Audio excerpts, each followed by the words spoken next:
اشرف Ayaz advocate کی جانب سے مسٹینٹس لائرز فورم کے نمائندگی عہدیداران کے اعزاز میں پرتکلف دعوت میرپور سکندر الرحمان راجہ سے پاکستان تحریک انصاف لائرز فورم آزاد کشمیر کے مرکزی صدر اشرف ایاز ایڈوکیٹ نے مسٹینٹس لائرز فورم کے نمائندگی عہدیداران کے اعزاز میں مقامی ریسٹورانٹ میں ایک پرتکلف دعوت کا اہتمام کیا۔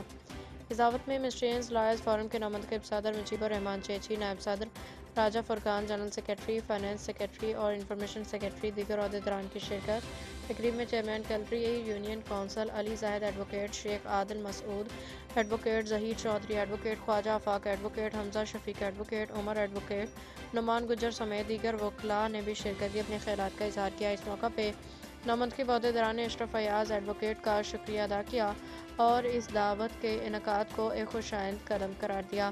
انہوں نے فورم کی بہتری کے لیے اپنی بھرپور کوششوں کا ادا کیا۔ مقررین نے اپنے خطاب میں عمران خان کا وژن کو اجاگر کرتے ہوئے کہا کہ معاشرے میں امن، انصاف و قانون کی بالادستی کی ضرورت ہے۔ انہوں نے تحریک انصاف لائرز فورم کا ہر رکن اس عزم کا اظہار کرے گا کہ وہ عدالتی نظام کی بہتری اور عوام کی خدمت کے لیے فعال کردار ادا کرے گا۔